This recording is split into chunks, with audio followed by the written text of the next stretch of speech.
I'd like to call the meeting of the Planning Commission of November 25th to order. First order of business is the Pledge of Allegiance. I pledge allegiance to the flag of the United States of America and to the republic for which it stands, one nation, under God, indivisible, with liberty and justice for all.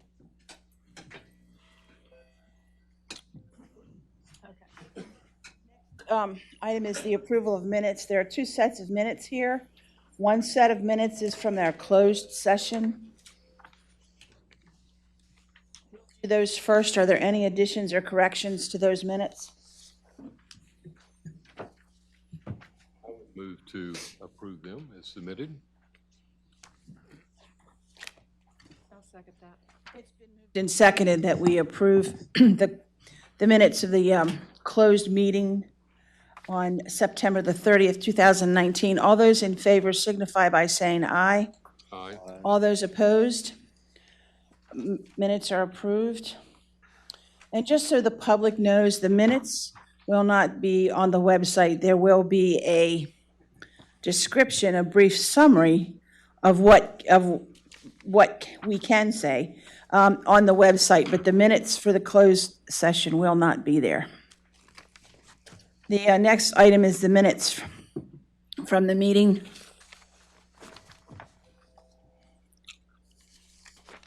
of October the 28th. Are there any additions or corrections to those minutes? And I would move to approve them as submitted as well. I'll second. It's been moved and seconded. We approve the minutes of the October 28th Planning Commission meeting. All those in favor signify by saying aye. Aye. All those opposed? Okay, minutes are approved. Our next item of business this evening is citizens' comments. These are comments that have to deal with items not on the agenda. If you have a comment, we would like you to please come forward, state your name, your address, and your comment. Are there any? Seeing none, we will continue.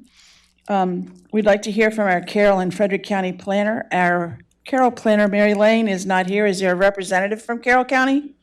Okay. Dave, my name is Dave Bellner.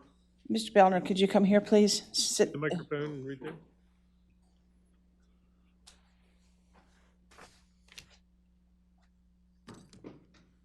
Yes.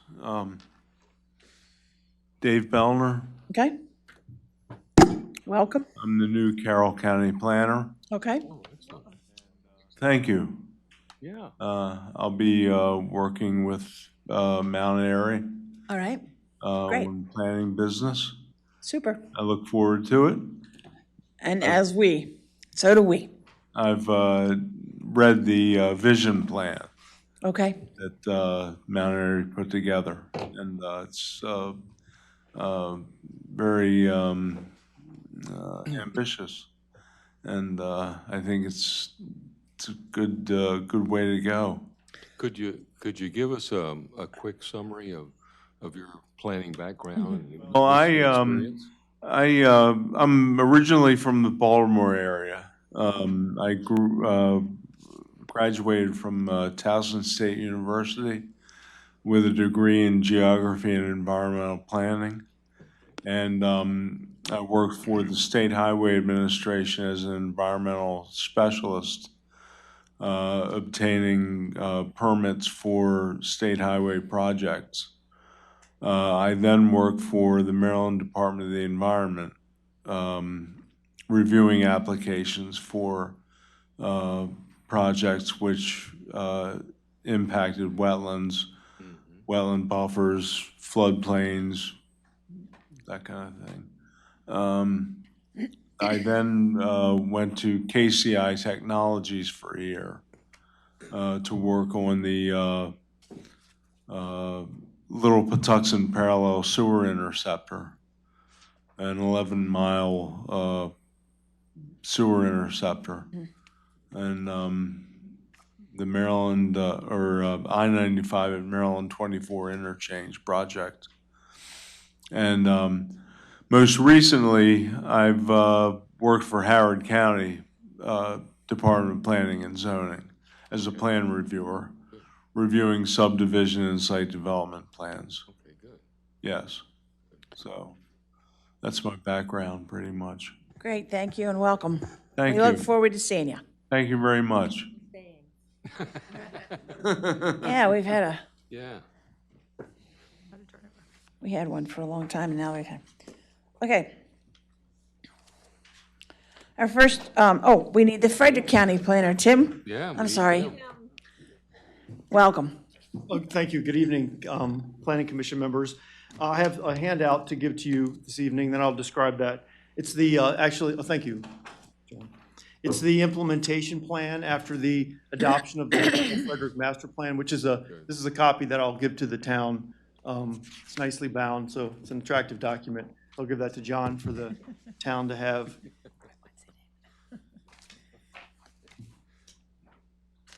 So the implementation plan that it's being distributed to you, it identifies potential planning projects and focus areas for our future planning work in the office. It kind of groups and organizes the future plans into 4 different categories.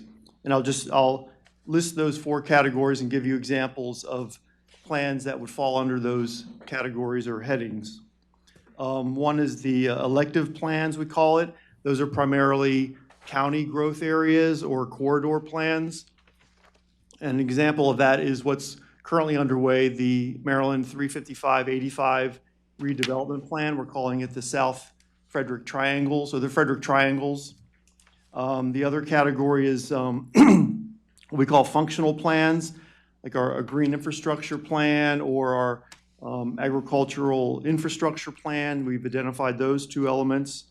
The other one is what we're labeling concurrent plans, which are plans for municipalities, municipal growth areas, to better align what the county has on its plan and what all the municipalities are envisioning for their annexation areas or what's on their borders. And then the final categories we're classifying those as cyclical plans and other studies like our water and sewage plan or the parks and recreation and land preservation plan and any other demographic reports or any other kind of special plans that may be required or desired. Now, primarily this implementation plan is driven by the county executive. She's the county executive oversees all the departments in the county government. So it's a combination of direction from the county executive with input from the planning commission, but certainly this can be driven too by requests like by municipalities. If there's a town or city that wants the county to amend the planning area around a specific municipality, that can be requested by any municipality to kind of rise to the top and put on a kind of different sequencing or timeline. The other plan that we're working on besides the Frederick Triangle that I mentioned is the Sugarloaf Plan. I think I introduced that a month or so ago. That's underway. So we have 2 plans working right now. We're probably going to kick off a 3rd one sometime next year. But there is a work plan here for 2019 and 2020 and a little bit beyond. Some of that is somewhat tentative, but we do have firm starting on the South Frederick Triangle and the Sugarloaf Mountain Plan. So this gives you, this also includes some kind of rationale and background of the sequencing and the identification of these specific areas and planning initiatives that the county will undertake. And certainly the town is listed in here twice, actually. So Tim, in terms of the area that's most adjacent to Mount Airy, it might have, in terms of development, the most impact on us, is it basically the New Market corridor? Well, I was thinking more focused and targeted the areas specifically around the town, like the property I refer to as the Kraft and Zeltman property, even though they're no longer owned by those 2 entities. To the north, the Zeltman property still has the low-density residential designation on our plan, does not have zoning in the county, but it's shown for, pending development essentially. The zoning would be the next thing to follow that plan designation. And then the area south of the town that I helped illustrate and describe the other month that I was here, the properties I refer to as the day properties in between 70 and 144, and then the 84 lumber area too. Okay.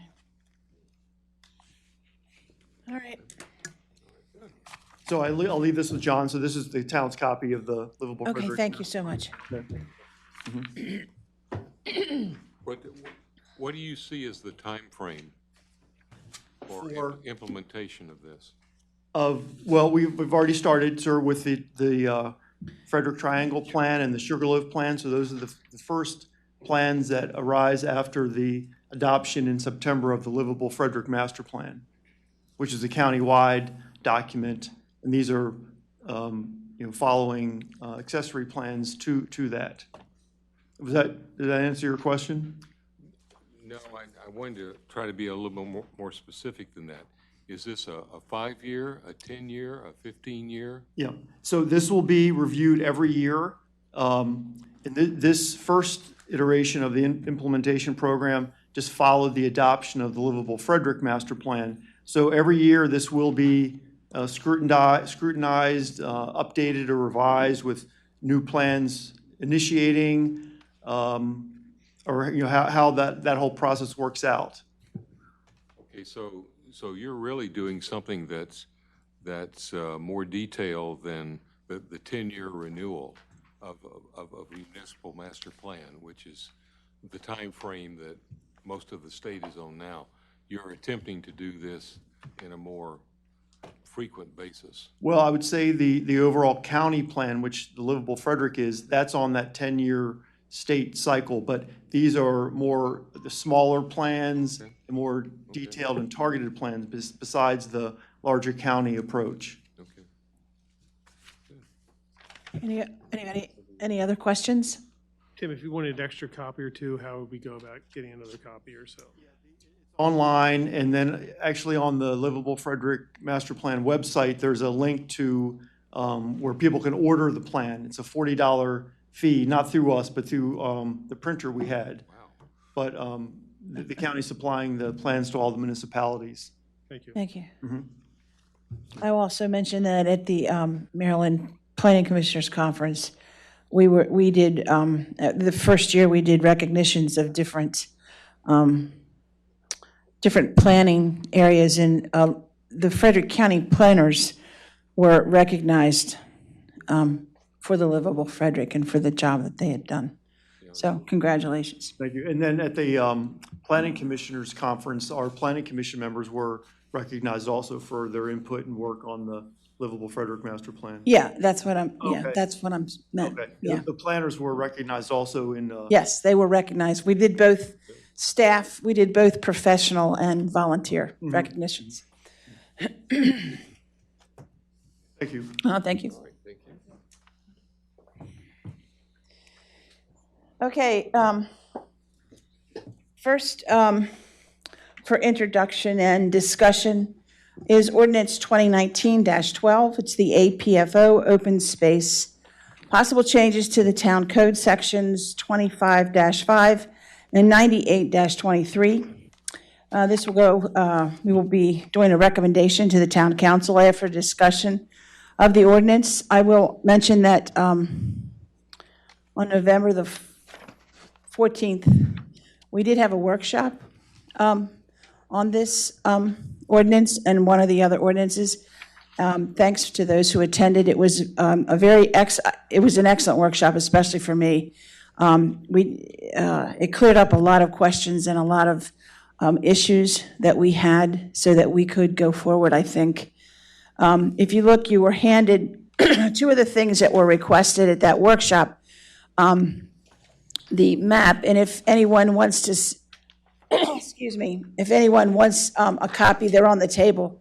The area that we're discussing is the downtown area, and it is the area in purple that is on this map. We also ask for, we have a list of the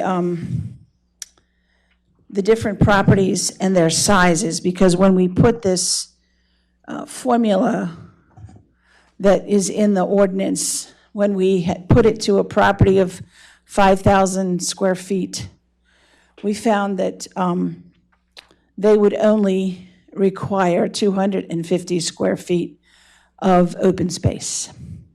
So that's where our deliberation is. We're looking at these and trying to determine the different breakpoints and the sizes of the properties.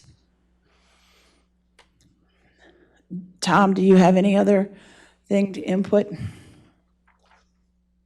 No, I think that the list of the downtown properties was relevant to your discussion about whether you wanted to recommend, in addition to what's in here, or perhaps instead, I think a square footage exemption for certain properties that are small. quote unquote.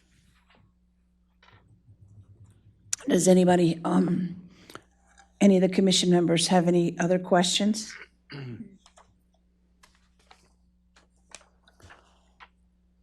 Are there any questions? I mean, Yes, we're- Barney? I'm sorry. Roxanne, just real quick, Roxanne, letter I have it on the second or third to last page. Had the MXD and the CC listed one more time that we missed taking out and striking. So just want to make sure we strike that. Yes, Page, yes. I think Leslie pointed it Third out. to last page, it's under H, towards the bottom of the third to the last page. Okay. Under H, after 1, 2, 3, under the except for, it still has the community commercial MXU CC in there. That should be out. That should be, okay. All right. so we're striking I. Yeah, it was it's already stricken out in the other places, but this just, It got missed. Yeah. And Leslie, did you have a question or comment? oh, I was just gonna say, in terms of what you were starting to talk about, because we were discussing that, so we should probably, I guess, continue. Yes, yes. Yeah, Mhm. So do you want to lead that discussion off?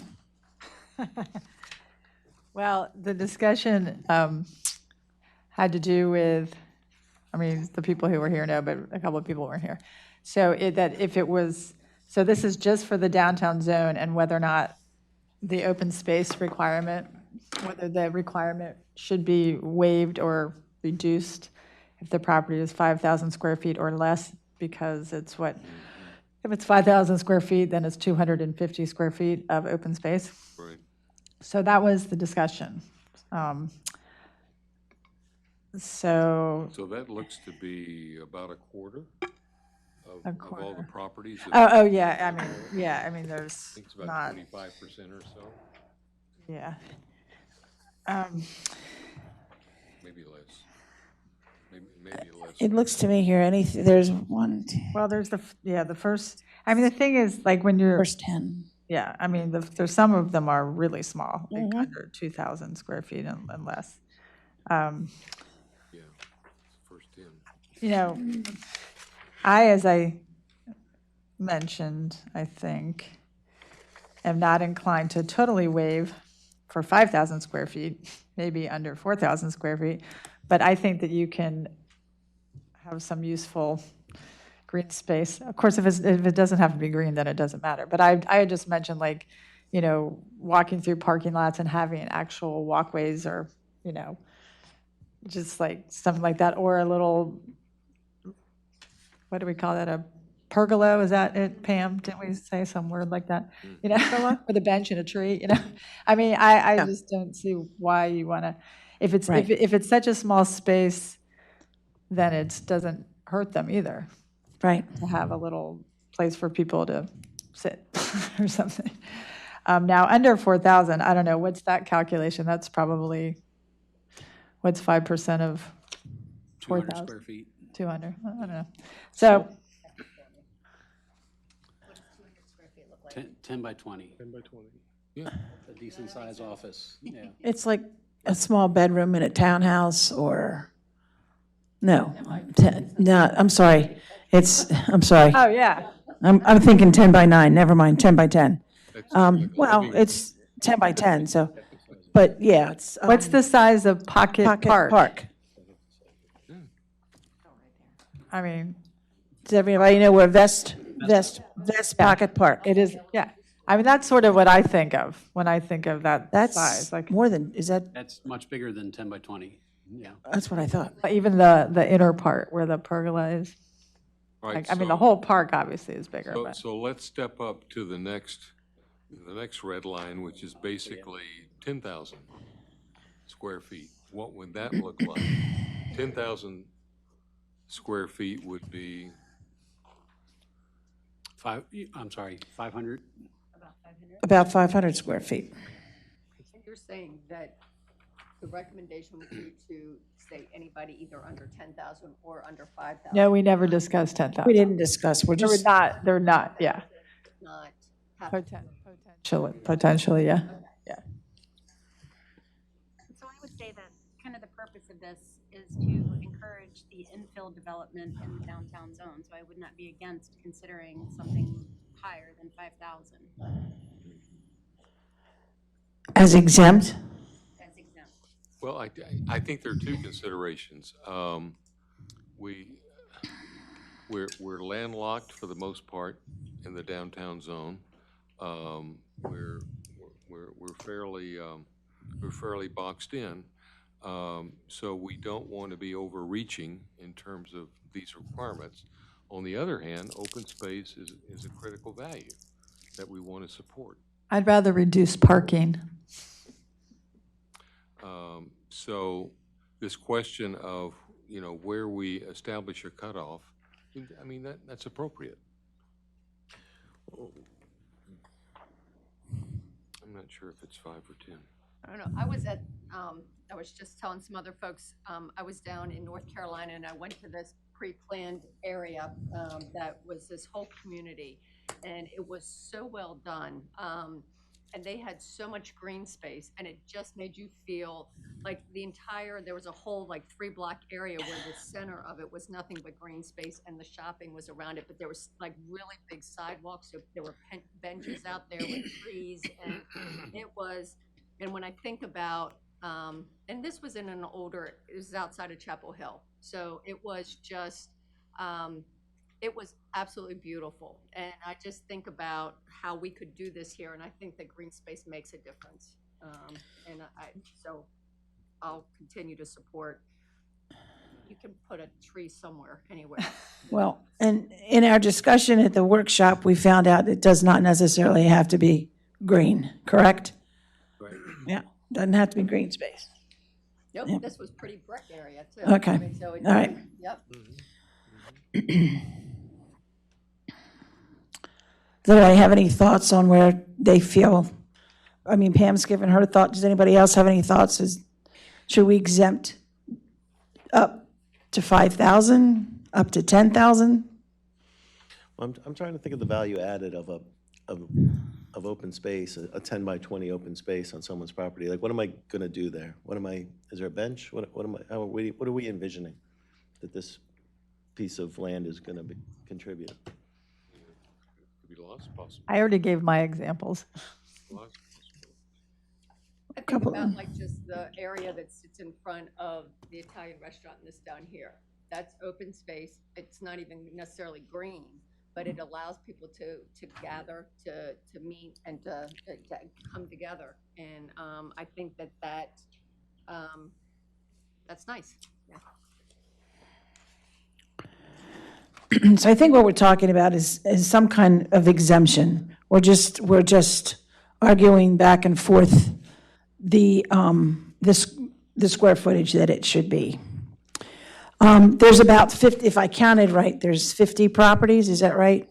I think I counted. 50 parcels, I think. And roughly 10 of them are Roughly 10 of them are, 5K or less. right, and another 10 maybe 15 or 10,000 or less. So we're looking at about half, exempting half, about half if we go to 10,000. If you're doing the 5,000, about 1/5 of the properties. So are we kind of leaning that way with some sort of exemption and not doing it all the way down the line? I think. What do you mean, all So the way we'd down have the to- line? Well, we have to put that exemption in here. We are exempt up to 5,000? Is that what the current code says? No. No, there's no. No, there is no exemption. exemption in here at all. We would have to put that in.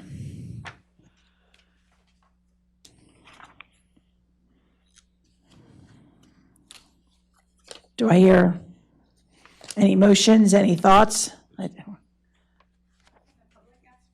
Yeah, that's, Hi, Amy Witter, 2009 Four Vines Court. I was under the impression that the APFO couldn't be divided based on whether, I know you're looking at an exemption, but what's granting this exemption? I thought it was either this is the APFO for all available properties, or it's not. What's guaranteeing this exemption? Because if I remember correctly, I'm not sure if I have the right person, had answered a question previously in a month or two ago that APFO has to apply across the board. It can't be applied to just certain areas.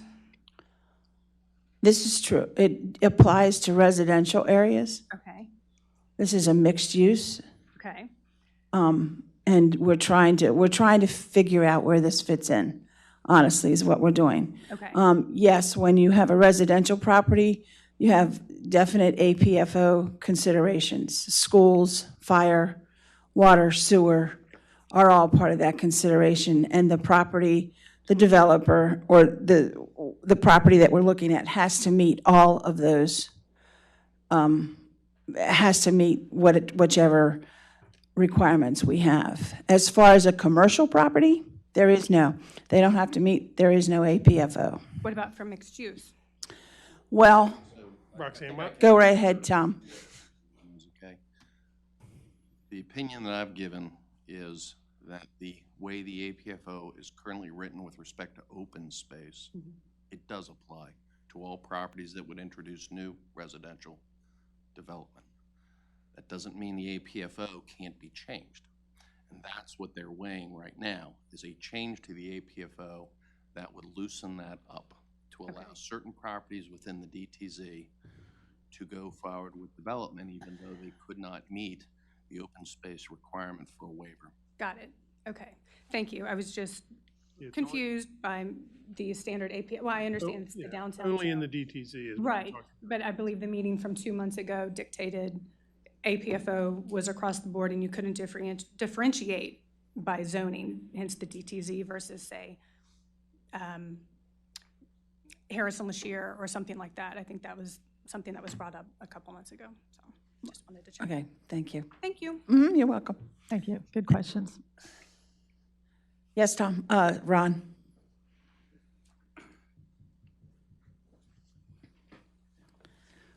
It's not a question, but just a few statements here.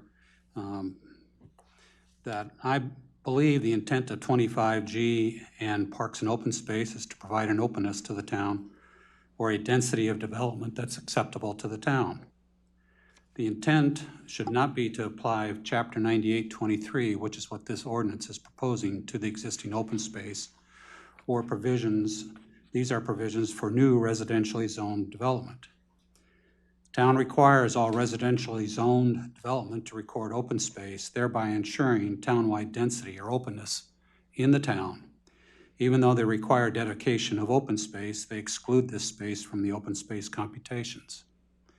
Computations we've completed for open space, including publicly owned land and subdivision dedicated open space, yields 3.4 acres per 100 people. When I started in engineering over 40 years ago, a business associate told me, always remember, everything is connected to everything. Changing or weaponizing this section of the code will discourage new investment in the downtown zone. It will inhibit the town's ability, I believe it will inhibit the town's ability to implement the downtown vision plan in the downtown and the Center Street corridor. This vision plan outlined planned open space as part of that vision. And now we sit here today, you are discussing little 200 square foot areas rather than a focus on what that vision plan had for open space. It simply will discourage a developer coming into the downtown and investing their money into these empty parcels that you hope to have developed as part of your vision plan for the downtown. So again, it's my hope and recommendation that DTZ, downtown zone, is exempted from the provisions of 25G and 9823. Thank you. Thank you. I have a question. Roxanne? Yes. So I think that you may have brought this up before, and I believe that Tom has given us his legal opinion that it does cover downtown zone, not just new subdivisions. That's correct. My Your presentation legal is that it opinion. should, that if you are changing the ordinance, it should be to exempt the downtown in order to support the downtown vision plan, as opposed to trying to micro plan every little building. Rather, the focus should be on this beautiful document that you spent hundreds of thousands of dollars on, and you seem to now be putting it in the stack of maybe we'll look at it sometime, not look at it, as opposed to saying, if this is what we want, what's being proposed here tonight in this ordinance will not support, I don't believe, supports that. Well, go ahead. Can you, Use your mic. can you do, and I just don't know, so is there a way to take some of that vision that we've talked about, some of that open space, we've talked about one of the plans taking down the Flatiron building and building more open space in that area and things like that. Can you do that in lieu, if we did a concerted effort and said we would be able to look at the total number of infill lots or the total number of lots that we want to put forth, and we will need 30,000 square feet of open space. I'm just making that number up. Can we, as a town, set aside that space to encourage that development so that you can go ahead and still get the open space that you're talking about? It's not the many little lots that you're talking about, but it's all together, and we set that aside. Is that something that we can look at doing? Yeah, I don't know the mechanism off the top of my head by which that could occur, but the answer is yes. I mean, you could take, I mean, it has to be your property, it has to be town property, but you could, that is town property. So That is town property, that is something. If you wanted to. Again, I'm not saying you could do it overnight. I'm not saying you all could do it alone without help from the council, and I'm not sure exactly what the hoops would be to go through all of that, not having thought about it. But yeah, you could certainly. For the, I don't remember this design collective actually mentioning that their open space calculations fit the, APFO standards. So, I mean, we'd have to do some math there. But if we were going to entertain that, we would have to make sure that it actually takes us there. It seemed like it would. There was a significant amount of open I space. thought there was too. and Let I me just- quote what they have. In the implementation in the short-term projects of the design collectives, the action items, action number 1, under number 4, it says open space alternative compliance. Consider allowing alternative compliance to meet the open space requirement within development projects that include a mix of uses. For example, developer to provide a site for a new police station in lieu of providing a portion of the open space requirement. That's in parens. For proper town scale development, open space should equate to approximately 5 to 8% of the developable land area and provide a variety of appropriately scaled open spaces. And our formula is It's 5%. 5%, right, right. That's one of their action items and suggestions that we look at. So I think we're right on track with what Design Collectives have said. And I have a sort of a question of clarification from what Ron was talking about, going to Tom. So I thought that we were discussing amending in this ordinance, 2019-12, amending the open space and how it would apply to the downtown zone, not in amending whether or not it would apply. Or those, Right, so as this ordinance is currently written, it would provide certain exemptions or a lighter threshold to qualify for an exemption. Right. If you're in the DTZ. Right. Basically. Not to speak for Mr. Thompson, but I think what Mr. Thompson was saying or suggesting was it would be a better direction to go to altogether exempt any DTZ property. so we should scrap this and From the just APFO. redraft it, yeah. Okay. There are two parts to the ordinance. There's the APFO side, where we're looking to lighten the exemption requirement for DTZ properties.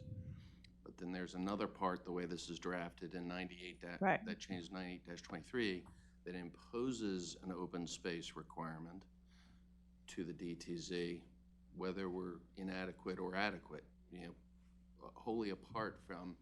So there are two aspects. What I heard, again, I don't want to speak for you, but what I heard Mr. Thompson to say was he's advocating a complete exemption for the DTZ. Right, I heard that too. On 25G, and to basically not on it with respect to 98-23 make the changes that this proposes at all, I think. So Roxanne, Yes. following up with, what you were reading from the vision plan, I completely get the big picture stuff, but it's like you can have multiple developments. Well, that's an exaggeration, but there could be one or two developments that get completely exempted, and the Flatiron building might be there for 5 years. I mean, there's got to be a coordination between this open space. So it's like, it's one thing to say, okay, I'm gonna give, I don't have my space here, but I'm gonna put it over here myself. I, the developer or the owner, I'm gonna purchase this little spot over here. But we can't coordinate what's gonna happen with the whole town, because the plan might be there in theory, but we know it's not all gonna happen in one fell swoop, so. Right. But if ultimately, even if it's not done in one swell swoop or whatever, if we ultimately make the decision as a town, through all the processes and everything, to say the Flatiron building comes down and that becomes the space, then, and we give ourselves, it's a 5-year plan, and we're gonna do that. So any development that happens over the next 5 years, we are taking into account that they don't have to create open space because of this other thing. And so there might be 2 years where there's some more development, not the building down or something like that.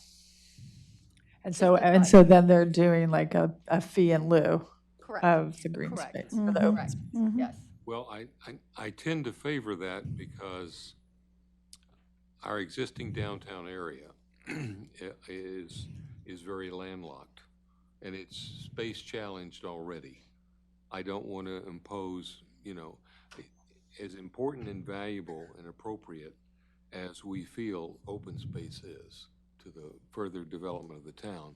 I don't want to impose extra requirements on very finite space downtown. I would rather see it aggregated in the downtown area. And I think that's what the Design Collective was essentially building into their vision. That's what they showed when they did various illustrations and so forth. And quite frankly, practically speaking, that's the way we coordinate and we host events downtown now. We aggregate that space. And that's my point, Bill. What am I doing with that 200 square foot space?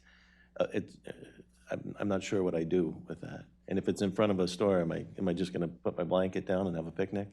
Like I'm not sure what I'm using that for. So when you aggregate it, it does make a little more sense. But there is some there is, you have to decide as a town that you're going to go in that direction. We can't get distracted and not follow through. But, you know, when it comes to the Flatiron Building, we own that property, we can do whatever we want. So there you go. I mean, But I don't think we Roxanne. should delete, Go ahead. I just was going to say, I don't think we should delete the requirements until there is such a plan put in place, so, but go ahead. And Go ahead. I just want to follow up because of something that Bill mentioned, that, yeah, we're using, say, the rail yard or whatever right now, but even Rob Scranton pointed out that that is private property. So we have no right, the Right. town has no right to use that property without permission. There's got to be a plan. Yep. Mike?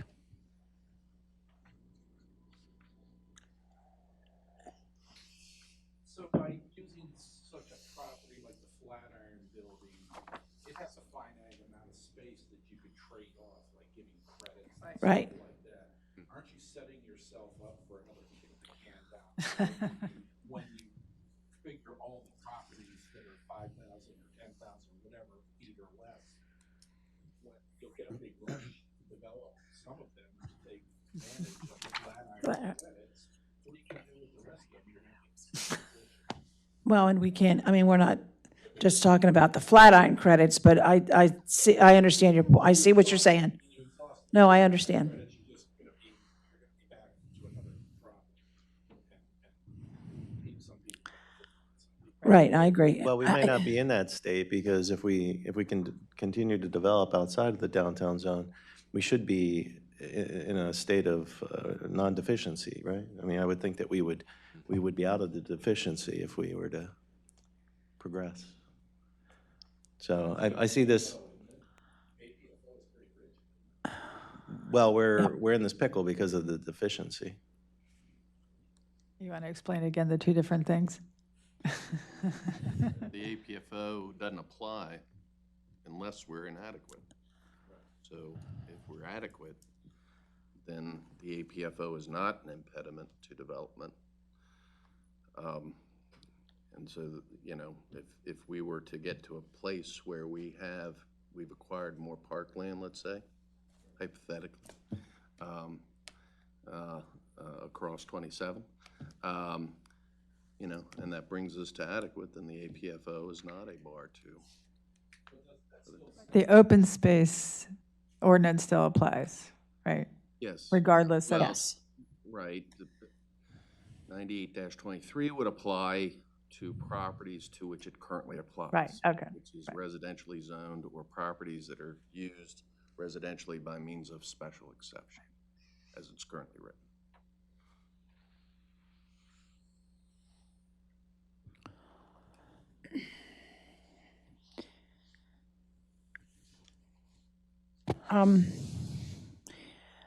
So what we need to see is a motion here as to what we have. If we want, I think if we need to add, if we're giving a recommendation to the town.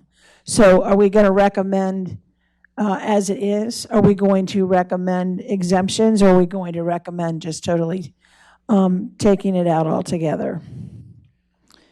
And my question. Wait, what does that last one mean? Taking it out? I mean, What does that making mean? it exempt. Everything exempt. Downtown zone. Downtown is exempt. Oh, okay. I'm sorry. And then if developers do come in and do decide to provide a site for something, then that would go towards the deficit, correct? Of the open space? I'm sorry, ask that one again. If All right. the developer were to come in and Okay, so they're talking about the project, the mixed-use projects, and they're using an example for open space. Like if a developer was to provide a space for something in lieu of providing the portion of open space requirements, then would that, excuse me, I'm losing my voice. Would that become under a special exemption? Would we have to do an amendment to this APFO, to the open space? so if a developer were to come along and dedicate open space to the town, i.e. it will become a public facility, okay? they can certainly do that. But again, the way this is written, for that development to qualify for its exemption, it's got to We be have to 3 be acres. acres, It's got to yeah. be enough. It's Okay. got to be 3 acres per 100 people. Okay. They could also qualify for the exemption by creating open space within the development that is not dedicated to the town, as it's currently written. Okay. If the developer were to provide a community space or a soccer field or something within its development, they could qualify for the exemption if they give enough, if they set aside enough. I'm not sure I answered that question. No, you did. That doesn't have to be on their property, right, or on that property, right? It could be, Right, the way this is written is. Has to be on their It property. has to be within their development. Within Now, their development. I'd say, in the development. query if they were to provide enough open space with a contiguous piece of property. I think we've discussed before, that probably would pass, muster. So if you had a development and there were, just hypothetically, introducing 100 new people, it's so dense that there's no open space on this parcel, but there's a contiguous one of 3 acres that it's providing open space for, whether dedicated to the town or associated with the development, not to be dedicated to the town, then I think what I've said before is, that probably qualifies. So for instance, Green Tree, I know that has nothing, that's not in this. Yeah, but that's, it has, the point was, it has a contiguous parcel, about 7 acres, if I'm remembering correctly, that pairs with that property for stormwater management, but a portion of which could go to open space. So that was the example, and I believe the context in which I've said that. That was a contiguous piece of property that some of which may go toward the open space requirement to qualify the development for an exemption. But I don't think it was enough. But anyway, hopefully that answered the question. okay, does anyone have any other questions? Any other comments? Can I hear a motion? I'm going to make a motion. Thank you. This is compromise. I motion that we recommend to the town council to adopt ordinance 2019-12, and that we exempt the downtown zone properties that are less than 5,000 square feet. Is there a second? Would you go higher? I just made a motion. She made a motion. Is there a second? If there is no second, then the motion dies. Well, then, do we make another, can I make a motion? Well, you can make a motion that's lower. Well, go ahead, Scott. Go ahead. I would motion that we exempt the downtown zone from the APFO. Totally. Totally. Is there a second? I'll second it. Okay, it's been moved and seconded that we recommend to the town council to adopt ordinance 2019-12, and with the exemption of the downtown zone in the open space make it exempt from the open space portion. All those in favor, Is that, I'm sorry, can we have a discussion? yeah, we have to vote first, and then you have the discussion. All those in favor signify by saying aye. Aye. Oh, I'm sorry. I'm sorry, I'm thinking of closing the, never mind, sorry. Didn't have my rules of order. Sorry, thank you, Liz, I'm sorry. Okay, we have a motion. Is there any discussion? Isn't this whole ordinance, isn't this like just killing the ordinance? I mean, it's saying don't recommend, I mean, But I guess it doesn't matter since it's not going to pass. So never mind. Never mind, go ahead. I withdraw my question. Yes, sir. Neil Bashi, 4282 Winton Way, in Mount Airy. So, listening to you guys talk about this, and it's very intricate, and I appreciate the conversation. I was just reading up on Mr. Thompson here, the witness who just came up, to talk about. You turn your mic on, sir. This person. It's got to be green. Is your light green? There you go. There you go. So, I was just curious, why would somebody come up here, a resident of Mountain Airy, and say, let's just take that off, strike it out the ordinance? As a resident of Mountain Airy, I don't think that anybody would just sit here and say, oh, that's great, let's just take that out. So I was a little interested in what's going on and why would somebody come up with that. Did a little Google search. I've read this before. The gentleman over here, Ron Thompson, has represented Green Tree Properties, which is a developer that we all know wants to put a development up there by North. Many things here, yes. Right. So I'm not going to judge. I'm just going to read what the Frederick News Post wrote about, just a little excerpt about the Green Tree Properties meeting that we've had, several of them that we've had. I'm sure you all familiar with them. Quote, a traffic expert and a civil engineer for the developer being Green Tree Properties, Ron Thompson, testified that the location of the property was beneficial for traffic.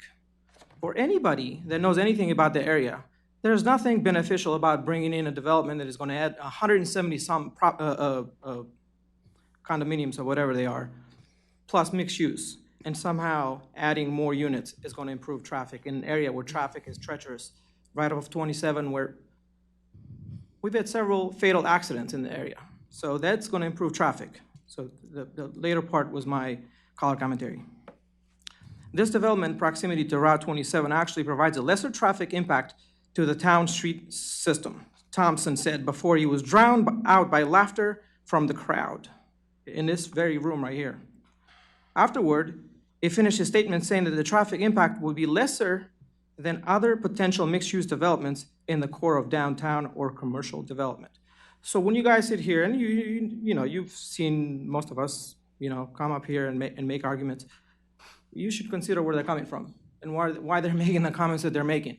So to strike something out of the ordinance just like that, and to take it at face value because a so-called expert of 40 years in civil engineering, whatever he's doing, comes up here and makes a comment, and all of a sudden he persuaded all of you to strike it down. You should think of the residents you're representing in Mount Airy and what would they think. Okay, thank you for your comment. Thank you. What we're talking about is a specific zone. It's the downtown zone. It's mostly a commercial zone. It does have some residential in it. Once again, it is the pink area of this. Yeah, purple. I'm sorry. I can't talk. I'm colorblind. Yes, we are residents. We were not chosen by the residents. We are appointed. The Planning Commission is formed through the land use article in the state of Maryland. So I'm just saying a little bit about where we are. All right, let's vote. So we're ready to vote. All those in favor of recommending to the Town Council to adopt Ordinance 2019-12 and include an exemption to the open space requirement to the downtown zone. All those in favor signify by saying aye. Aye. Can we raise our hands, please? Right, you're the alternate. Yeah, you can't vote. You can't vote tonight. I'm sorry. All those opposed? We have a tie, 3-3. In our ordinance, it is at that point in time that our council liaison breaks the tie. Oh, so you can, I would vote yes. Motion carries. So we're going to recommend to the town council to adopt 2019-12 and put the downtown zone exempt from the open space requirement.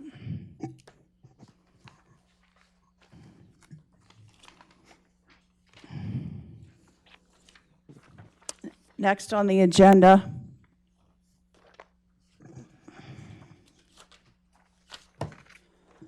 is ordinance 2019-13, the downtown zone, possible changes to the town code section 112-37.1. Recommendation to the town council after discussion of the ordinance. This was also discussed at the workshop. Tom, would you please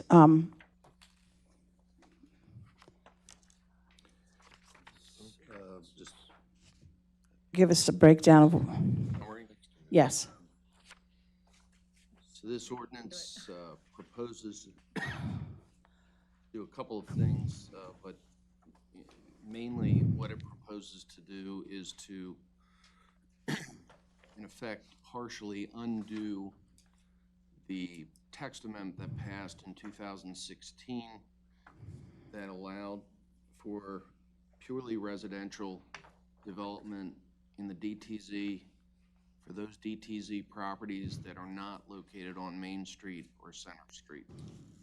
The reason I say partially undo is that it would convert that use of right for properties off of Main or Center Street to a special exception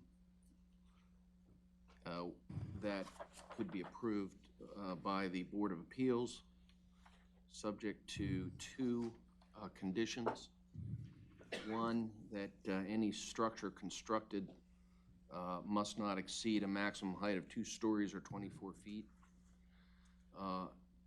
And two, that an additional 10 feet would be allowed for architectural or mechanical appurtenances on the principal structure.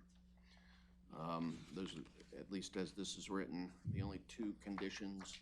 The second one's really not a condition, but is a sort of an extension of the height requirement. That's mainly what this does. It does purport to provide some other regulations or limitations on properties that do not have frontage on Main or Center Street. Most notably, again, as written, but as has been discussed many times, on parking requirements, the author or the sponsor of this ordinance, Councilman Munder, is I think given indication that he would accept something less than the parking requirements as is currently drafted.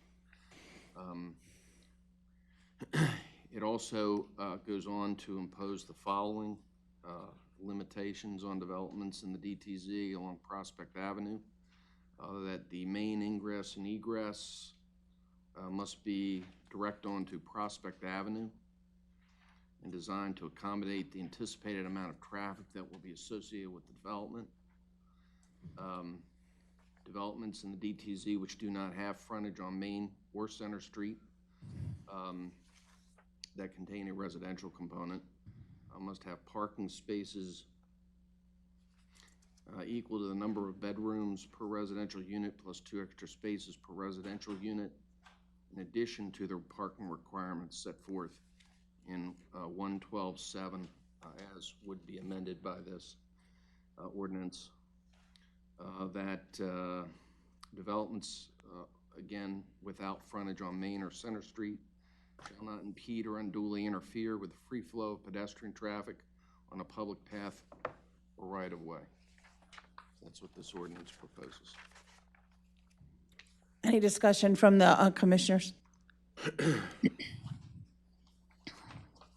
Anybody have any thoughts about this ordinance? Leslie? I don't understand why it's still, You're not on. You're not, yeah. there you go. I don't understand why it's still got the parking in it. I guess we can make a recommendation We have, yeah, we're on making, certain parts of it, because, I mean, I remember at the workshop, we discussed this, and the only part of it I agreed with was the special exception that, you don't have a matter of right, but as a special exception, you can be all residential. And I wouldn't agree with any other part of this. My concern is that in retrospect, I don't think the text amendment was justified. Our long-term vision for the downtown area is revitalization. We need more retail.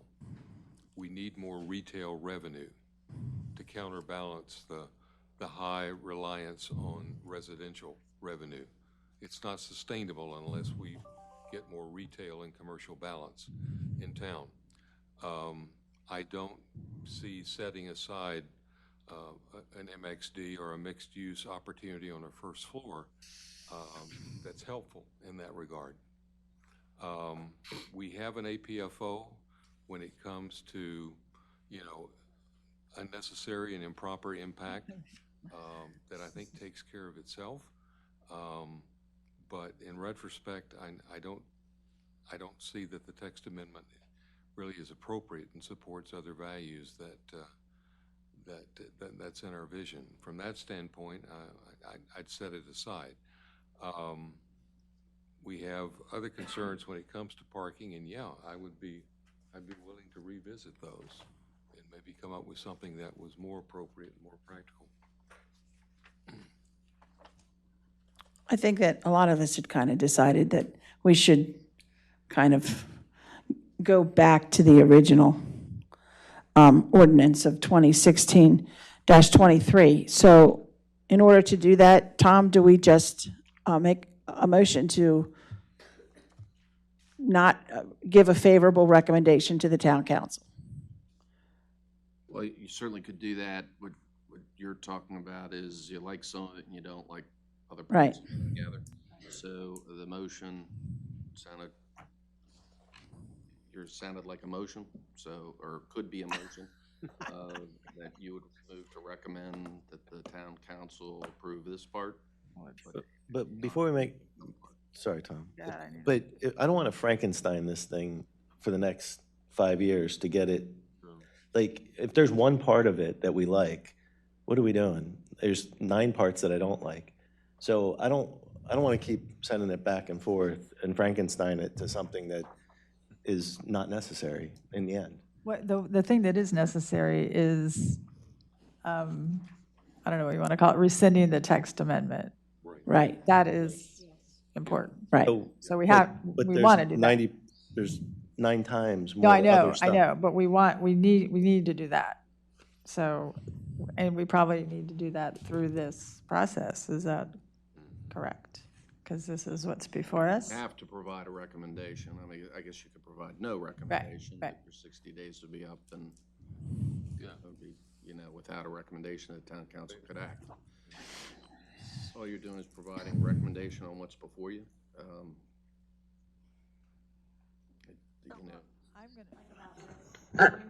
Parking. I think we should stick with what town code says. And 2, the height restrictions, I think the height restrictions along Prospect should be the same and consistent with what's in the rest of the downtown zone, which is 3 stories, 40 feet.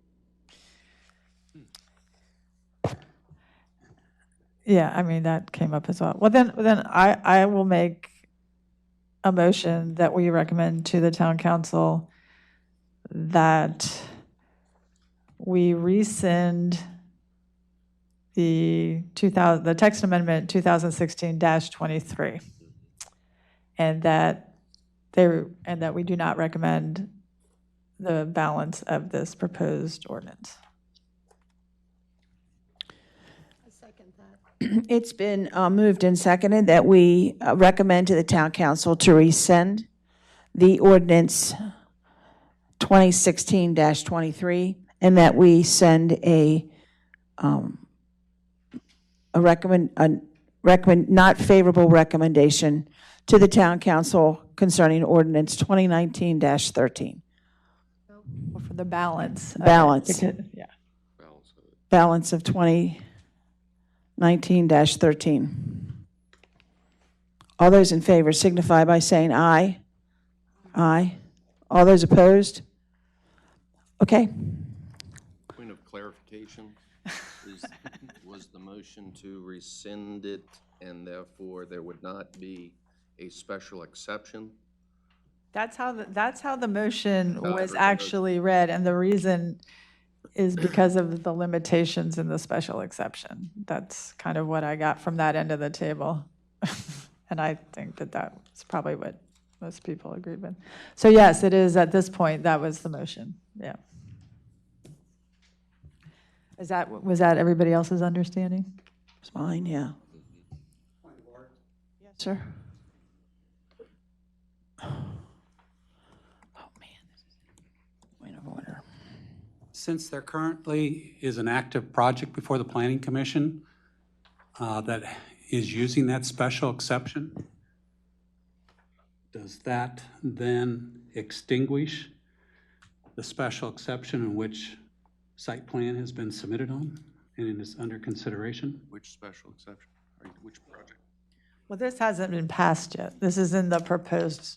I know This that's, doesn't pass the town council. This isn't Yeah, passage of the law. Okay. This is just a recommendation. yeah.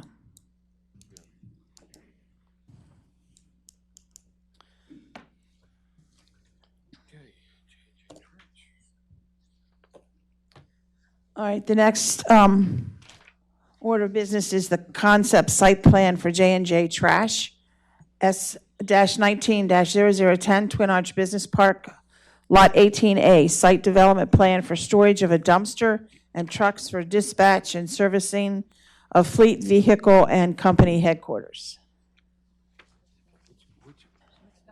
Oh, wait. It's the amended plat, AP 19 dash, I'm sorry, I read the wrong one. This is the amended plat, AP 19-20029, J&J Trash, additional acreage added to the lot 18 for site development. Is the The applicants are applicant here? and the engineer. Okay. Do you want to do the staff report first? Sure, sure. So again, this was a plan that was brought into the town for a new corporate headquarters for J&J Trash. It's located at Twin Arch Business Park, Lot 18, currently. 18A, this amended plat is to add extra acreage from Lot 15, Doc Full's existing parcel of 15 acres plus, to Lot 18 to accommodate the needs for additional outside storage and additional parking of dumpster containers, trucks. It's where they'll have their employees will come in, pick up their vehicles, or get out of their cars, get in the trucks, pick up dumpsters, take them out. The roll-offs will add to sites, and then bring them back to the site after they've been offloaded at a recycling center or a trash recycling area. It is an industrial park. Excuse me.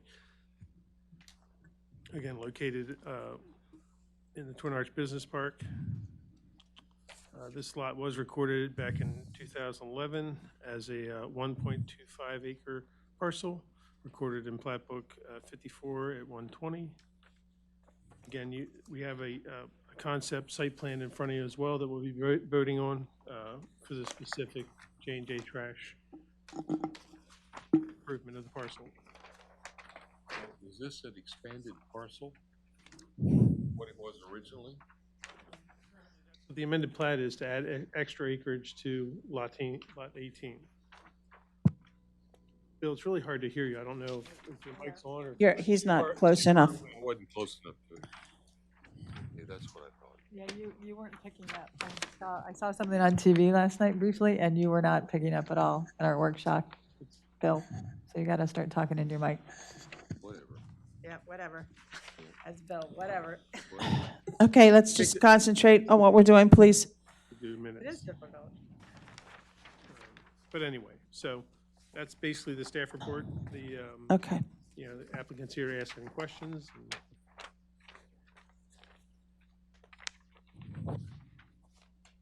Does anybody have any questions? How long has J&J been operating? Since 1997.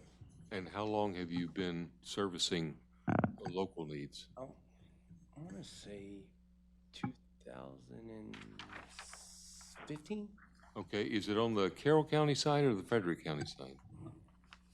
Or a combination, or is it just anywhere? J&J business? Uh-huh. No, we are, what we're doing for the town. Okay. That's what he's asking. I think he's asking. Yeah, we're is it doing both sides of the town. with Oh, Carroll excellent, and Frederick, yeah. excellent. All right, cool. Ron Thompson, Van Mark. Currently, J&J operates out of a couple locations that they've outgrown, and they're looking to consolidate their operation into the Twin Arch Business Park. And in order to do that and to provide enough parking for their trash trucks as well as containers, they needed the additional acreage that wasn't available on the current 18 in order to accommodate their existing operation and proposed growth.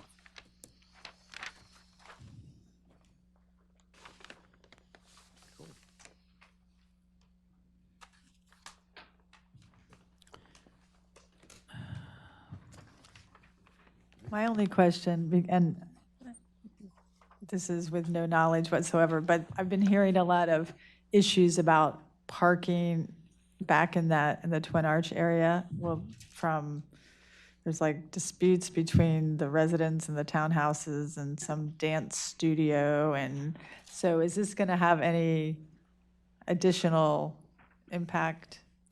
This will not, first of all, we've planned for the parking on the lot, which is why we need the additional land behind it. And second, it's on the other side of Backacre Circle, taking a piece off of what you would associate as Doc Full's former farm. Okay, thank you. Well, then, I would make a motion to support the staff recommendation and approval of amended plat for Lot 18A of the Twin Arch Business Park, Section 4, subject to all town and county agency comments and including that the applicant addresses all final town and county agency comments and the final recordation of the amended plat is accomplished. It's been moved and seconded that we move to take the staff recommendation of approval of the amended plat for Lot 18A of the Twin Arch Business Park, Section 4, subject to all the town and county agency comments and the following action items. The applicant addresses all town and county comments and the final recordation of the amended plat. All those in favor signify by saying aye. Aye. All those opposed? Okay, thank you. Stay right there. Motion carries. Who's second? Because I didn't see it. I was trying. I wasn't sure. I didn't hear any. You said it would be second, so I was wrong. Second. I didn't hear, I didn't see. Well, I'll second it. Okay, I just want to make sure that I get it for Deborah, so. I'm not watching who seconds. Okay, you might as well stay up there. So the next one is the concept plan for J&J Trash, S19-0010. Site development plan for storage of dumpster and trucks for dispatch and servicing of fleet vehicles and company headquarters. We'll hear the staff report first. Yeah, so again, this is basically the site plan that goes along with the amended plat that you've just approved. And the J&J Trash has presented a plan showing their corporate headquarters, again, with overflow parking, or parking for their employees out front, with additional parking in the rear of the property to accommodate trash, dumpsters, et cetera. They're in an industrial zone. It is lot 18A as it is currently approved as you're showing. It does, it is a proposed use is industrial. Again, the background of the property is basically property lot 18, again approved in 2011, plat book 5421, page 120.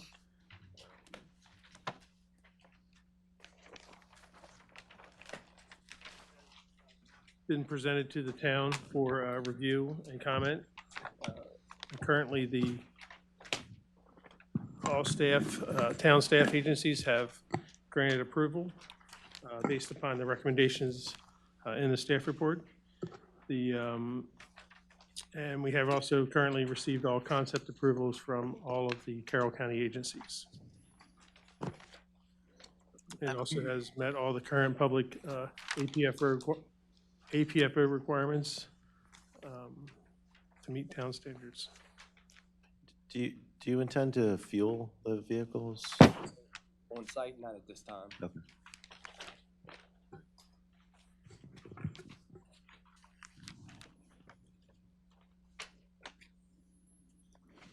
Any other questions? Any comments? Yes, sir. Here you go, right up here. I'll keep. Nope, we can do that.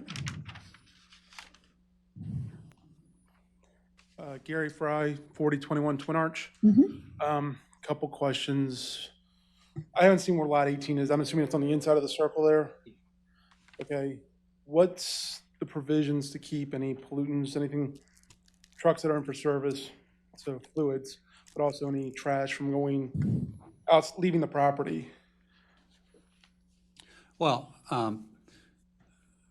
we have to have, as part of our site development, and it's included in the plan, for instance, he does do maintenance on the trucks, and the inside of the building has to go through an oil gas separator. There are MDE controls that are required for it.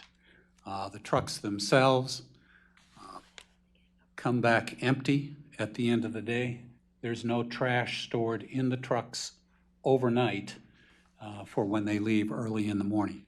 So in terms of tracking anything, trash falling out of the trucks, entering or leaving the site, that won't be occurring because they've been emptied at a landfill prior to workers returning and leaving for work. But there's nothing, if a truck is leaking in the parking lot and it goes unnoticed overnight, there's no measure to keep the fuel from leaving the site.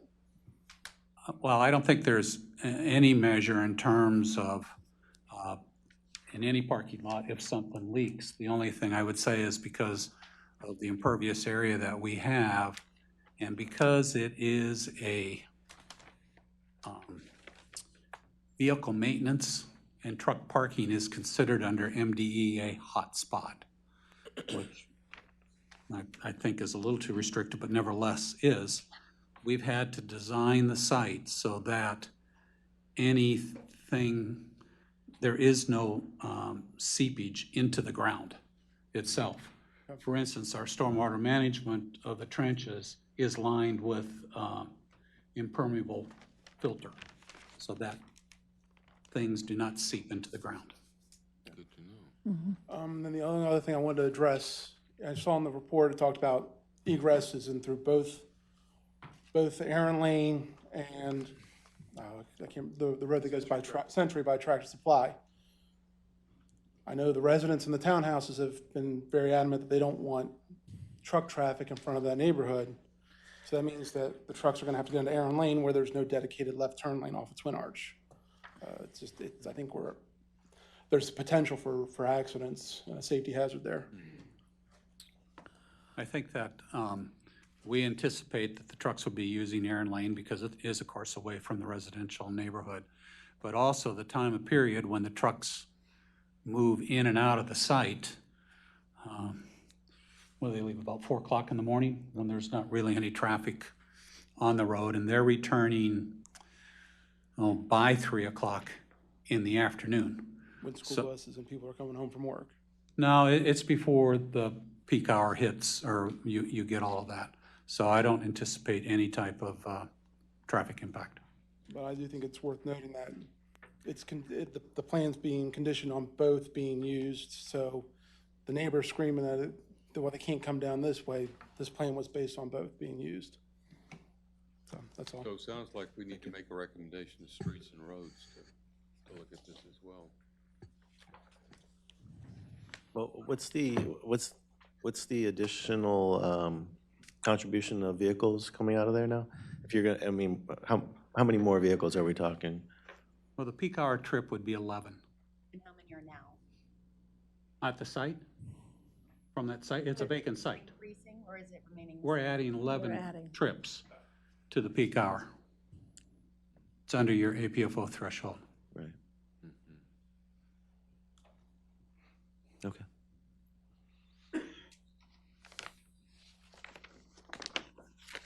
We're getting close to the time to think about extending that Century Boulevard. I have a question for John. It says here that the APFO roads and traffic control devices are pending, and that the data is under review. Is that correct?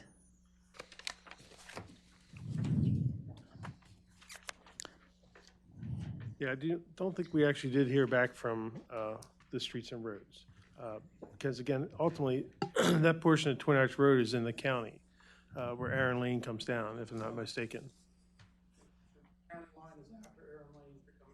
It is? It's in the town. It is in the town, okay.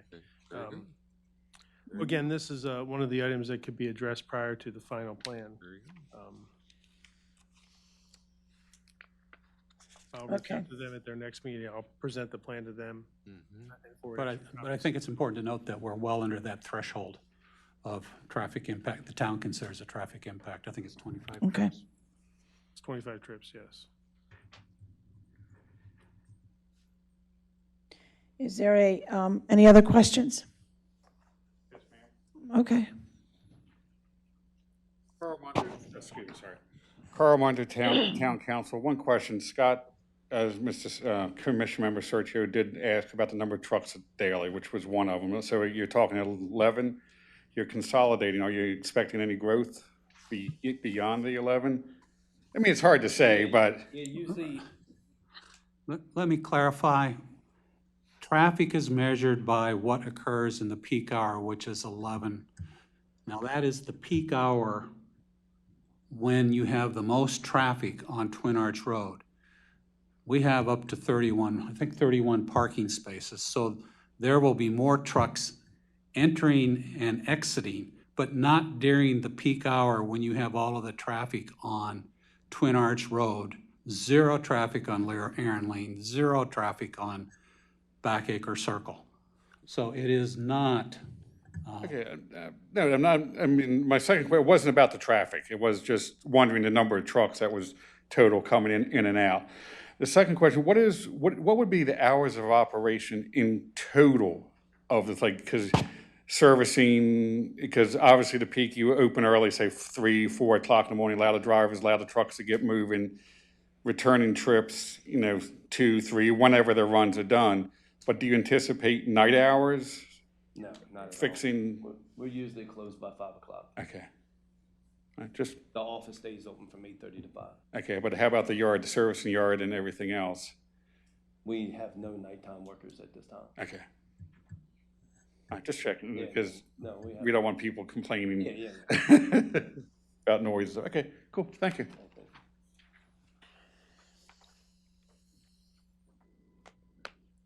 Do I hear a motion?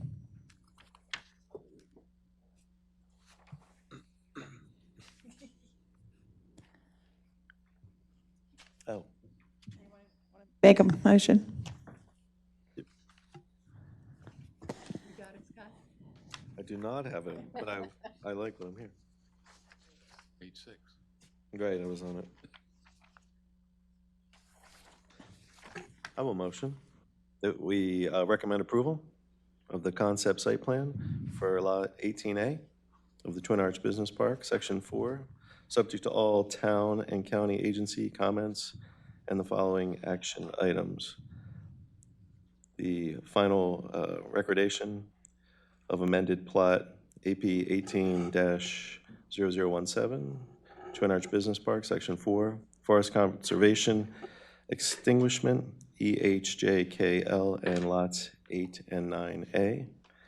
The approval of amended plot AP-19-0029, Twin Arch Business Park, Section 4, Lot 18A, additional acreage to be added to Lot 18 to support the needs of J&J Trash Services. Is there a second? I'll second it. It's been moved and seconded that we recommend approval of the concept plan for Lot 18A of Twin Arch Business Park, Section 4, subject to all town and county agency comments, including the following: the final recordation of the amended plat, AP-18-0017, Twin Arch Business Park, Section 4, the Forest Conservation Extinguishment, EHJKL, and lots 8 and 9A. The approval of the amended plat, AP-19-0029, that's the Twin Arch Business Park, Section 4, Lot 18A, additional acreage to be added to Lot 18 to support the needs of J&J Trash Services. All those in favor signify by saying aye. Aye. All those opposed? Motion carries.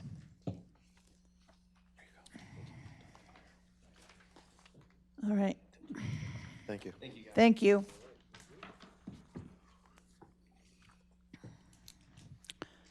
The next order of business in amended plat AP-18-0017, Twin Arch Business Park, Section 4, Forest Conservation Extinguishment, EHJKL, and lots 8 and 9A. Alrighty. So this has been a ongoing amended plat that we've been working with Banmar along with Carroll County Forest Conservation, Jonathan Bowman.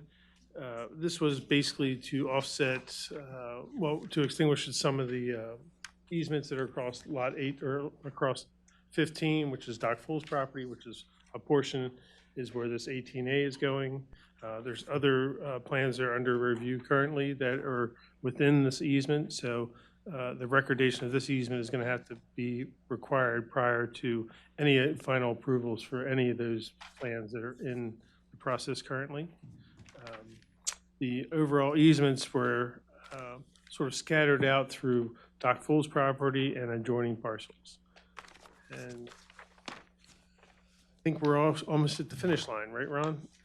I'm pretty sure. John, can you comment on, just very simply, what basically forest extinguishment includes and what it means? So on the 54-120, when the Twin Arch Business Park was established, all the subdivision of those lots, there were forest conservation easements that were allocated, recorded via deed.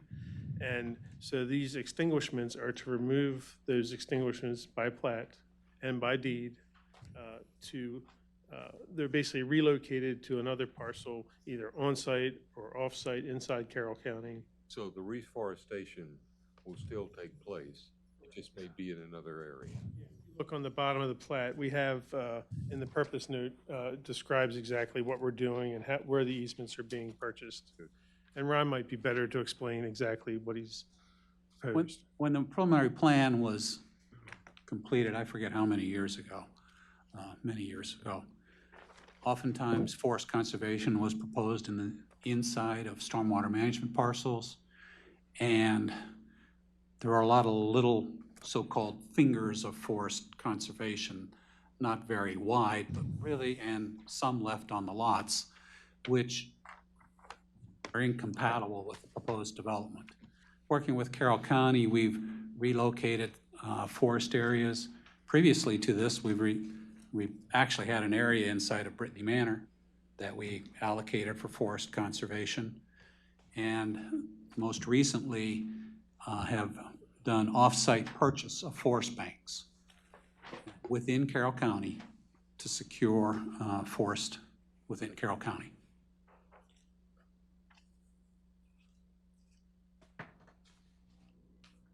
Again, this is a major portion of the puzzle that needs to be approved and recorded prior to any of these other plans being finally approved.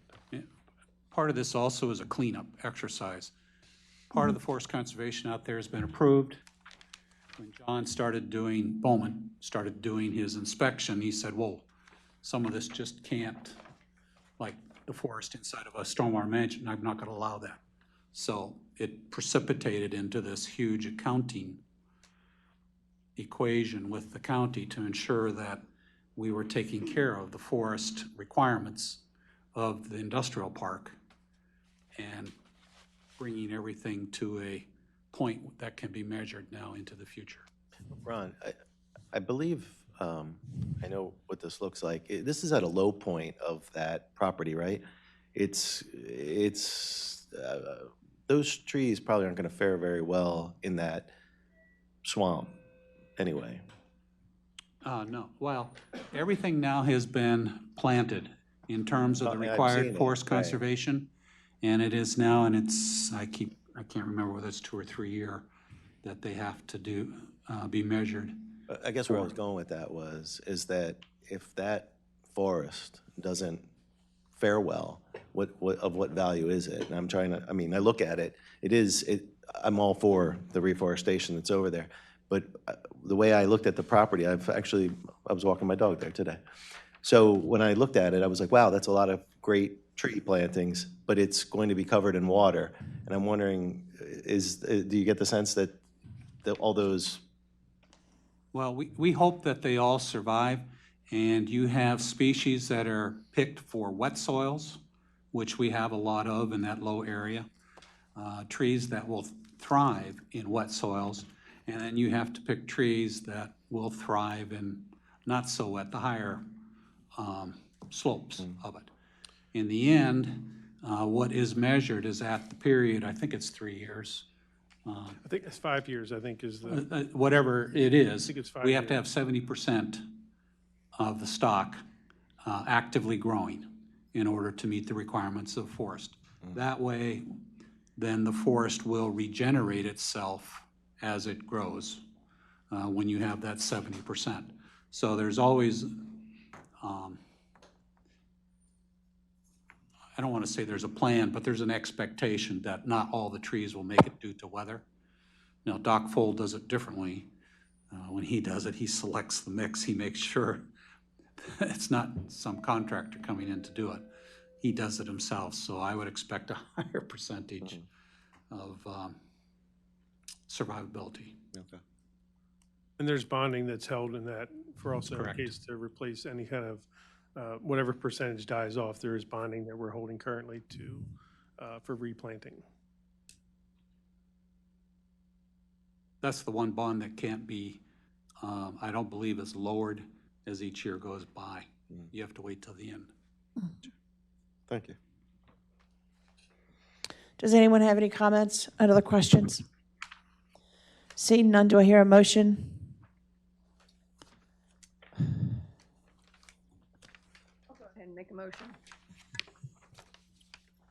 I move that we approve the amended plat to revise the forest areas and extinguish the forest easements as proposed on the amended plat submitted under file number AP 18-0017 as approved and required by Carroll County Bureau of Resource Management, and that the applicant address all final town and county agency comments. It's been moved and seconded that the Planning Commission recommends approval of the amended plat to the revised forest areas and extinguish the forest easements as proposed on the amended plat submitted under file number AP 18-0017 as approved and required by Carroll County Bureau of Resource Management, and that the applicant will address all final town and county agency comments. All those in favor signify by saying aye. Aye. All those opposed? It's been, motion carries.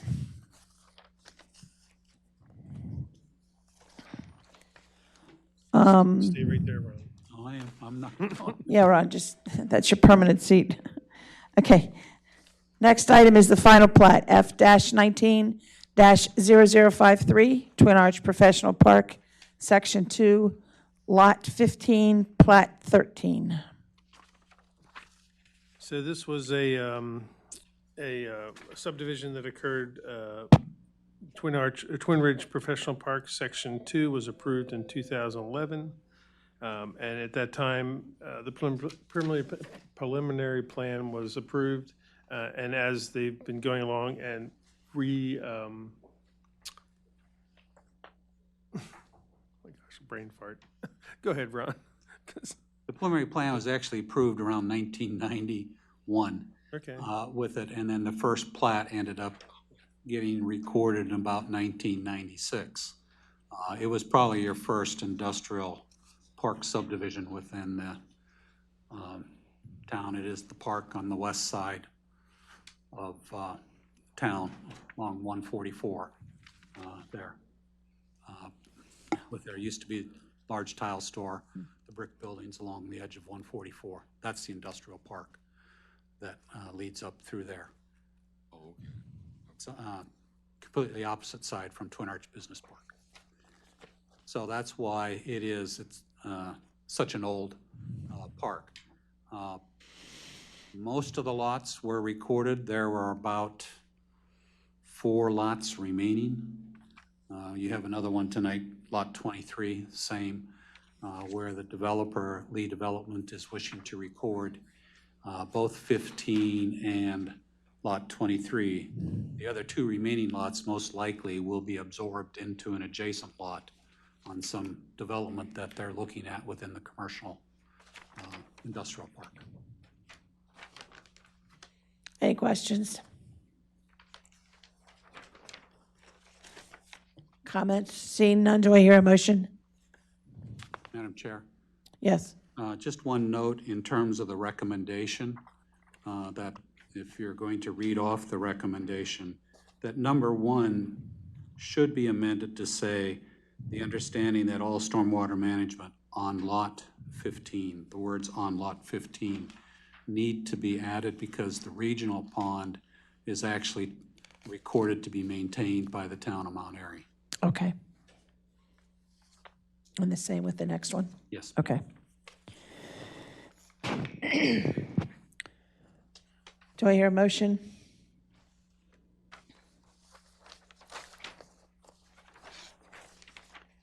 I'll make a motion that we recommend approval of the final plats of Lot 15 of Twin Arch Professional Park, Section 2, with the following conditions, and I'll make sure, hopefully I get this right. The understanding that all stormwater management on Lot 15 is the responsibility of the owner developer and not the responsibility of the town of Mount Airy, and the applicant addresses all town and county agency comments on Lot 15. I'll second the motion. It's been moved and seconded that we recommend approve the final plats of Lot 15 on Twin Ridge Professional Park, Section 2, with the following conditions. Number 1, the understanding that all stormwater management on Lot 15 is the responsibility of the owner developer and not the responsibility of the town of Mount Airy. And number 2, the applicant addresses all town and county agency comments. All those in favor signify by saying aye. Aye. All those opposed? Motion carries. The next one is? Lot 23 in the same realm, basically. Yep, F19-0054, Twin Arch Professional Park, Section 2, Lot 23, Plat 12. Do we need to hear any report or comments on this? Nope, it's basically the same thing, except for I got the dates wrong, clearly. But nope, it's an industrial district, it's an industrial lot. I suspect that a site plan will be soon following both these lots. Okay. And I guess we're changing the recommendation to be stormwater management. On lot 23. Yep. Seeing no comments or questions, do I hear a motion? And keep on going. I'll make a motion. The staff recommends approval of the final plats of Lot 23 of Twin Ridge Professional Park, Section 2, with the following conditions. 1, the understanding that all stormwater management on Lot 23 is the responsibility of the owner developer and not the responsibility of the town of Mount Airy. And finally, the applicant addresses all town and county concerns, agency comments on Lot 23. It's been moved and seconded that the commission approve the final plat of Lot 23 of Twin Ridge Professional Park, Section 2, with the following conditions. Number one, the understanding that all stormwater management on Lot 23 is the responsibility of the owner-developer, not the responsibility of the town of Mount Airy, and that the applicant addresses all town and county agency comments. All those in favor signify by saying aye. Aye. All those opposed? Motion carries. We have Another amended plan. another amended plat. Extinguishing This fire. is AP 19-27, Pine Grove Manor, Section 1, lots 2 to 4. John, do you want to do the? Yeah, so this also is a issue that on Pine Grove Development, there was a sort of a lapse in, I guess, communication between Carroll County, the town, and Frederick County. So the original plat showed a forest conservation easement on lots 2, 3, and 4. When the building permits came in for lot 3, I think it is, it wasn't caught initially. And then when it came in for lot 4, I think it was. 2, I'm sorry, excuse me, thank you, Ron. That when the building permit came through, it was realized that they were building inside of a forest conservation easement. So, so we're working with Carroll County along with Frederick County to extinguish all the forest conservation easements on this parcel and banking it within Frederick County to support the Reforestation Act for forest conservation. And Ron can do a little bit explanation. Simply, again, this was a very old plat. It may have been initially recorded early 2000, well before my time it was recorded with Vanmar. And at that time, again, it was, let's put forest conservation on the lots. But as you can see, the lots are very small. And if you've seen the homes driving by that have been built, they're not big homes. So it left no room on the lot for a house, quite frankly. So this is to extinguish the forest. Again, it was purchased off-site. Since it's located in Frederick County, it was purchased in Frederick County from available forest banks. And the final thing is, John noted, because of the tightness of the lot, one of the driveways, I guess, leaked over a little bit onto an additional lot. So this amended plat takes care of that also. You can see between lot 3 and 4, there's an adjustment of meets and bounds, which will have to be also re-recorded by deed. The one gentleman is here, I thought, who owns lot 3 currently. If you wanted to speak to it or not, sir? Lot 2. You own lot 2 as well? Yes, sir. Did you want to come up and say anything, or are you okay with the way the plan is shown? One comment. Just state your name and where you live. Thank you. Bruce Loverock, owner of lot number 3, along with my wife. I think the final thing, if this is approved, is that the lots will have to be, my property and lot number 2 will have to be recorded. Again, new deed will have to be issued. Correct. Right? Yes. Okay, thank you. Well, I'd make a motion to recommend approval as per staff recommendation of the amended plat to extinguish the forest easements, AP 19-0027, as approved and required by Carroll County Bureau of Resource Management, and the relocation of property lines between lots 3 and 4, and that the applicant addresses all final town and county agency comments. And if we want to also put a recommendation in there to make sure that the deeds are rewritten for all lots. Yes. Currently 2 and 3. And to ensure that deeds are re-recorded as properly. Thank you. When all that's done. Is there a second? I'll second that.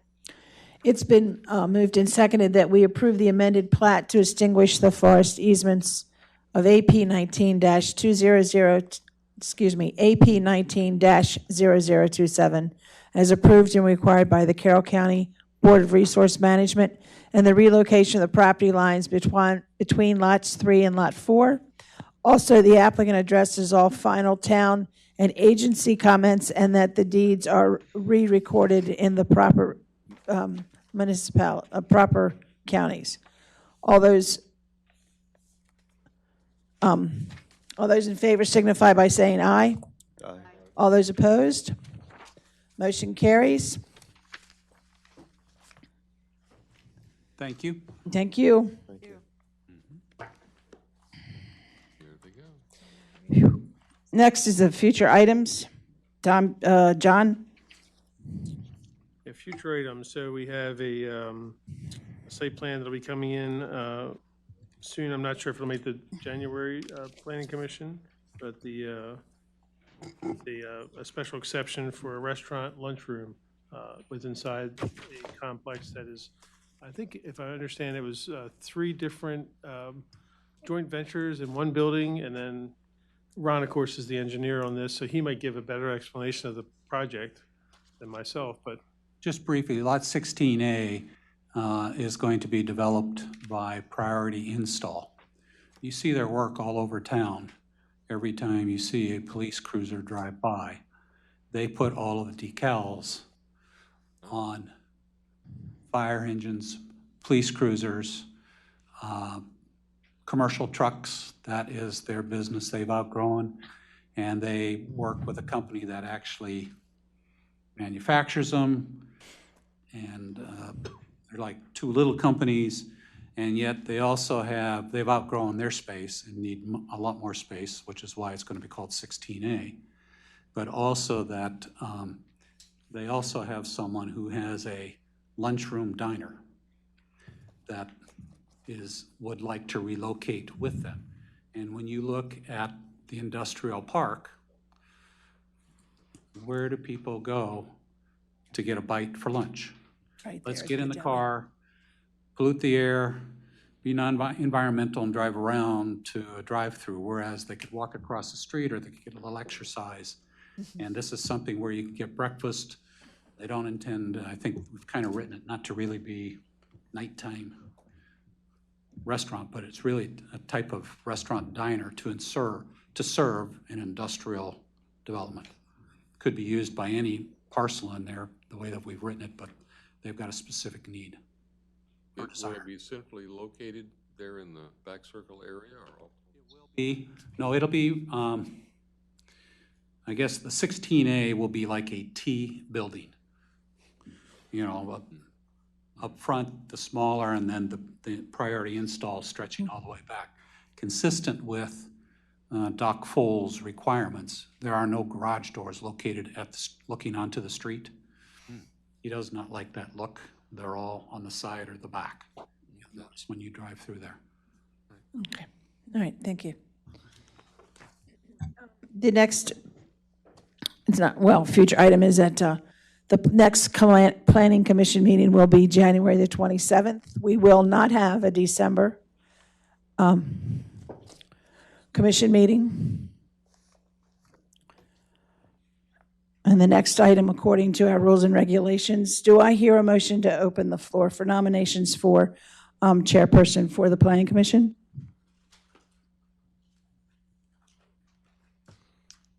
I motion to. Just say so moved. Just say so moved. So moved. Is there, okay, it's been moved and seconded. We open the floor for Planning Commission chair positions. Are there any nominations at this time? I nominate Roxanne Hempel. And I second it. Are there any other nominations?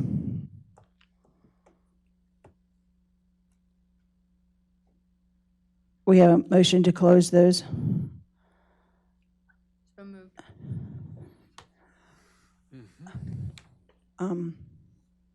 All those in favor of the chairperson Roxanne Hempel signify by saying aye. Aye. All those opposed? For vice chair, do I open the nominations? So Judy, moved. how'd you vote? I'm So sorry. moved. So moved. I'm sorry? Yes, okay. I was just asking Judy how she voted. I didn't see her hand go up. Oh, yes. And did you second that one? Sure. Yeah. I don't know what I, Yeah. what was, It's for vice chair. The floor is open for nominations of vice chair. Are there any nominations at this time? I nominate Bill Butts. Anyone else? Okay. Do we have a motion to close nominations? So Motion moved. that we close, so moved. Is there a second? I'll second it. Not supposed to, but I'll second it. All those in favor of Bill Butts for vice chair signify by saying aye. Aye. All those opposed? One opposition. Can we do that by hands? Raise of hand. Okay, I'm sorry. Can we do that again then? Because I need to hear the ayes and the noes. We Maybe need do to. it individually is probably the Yes. best way. Individual? Okay. I was an aye. Leslie? Nay. Lindy? Nay. Judy? Nay. Scott? Yay.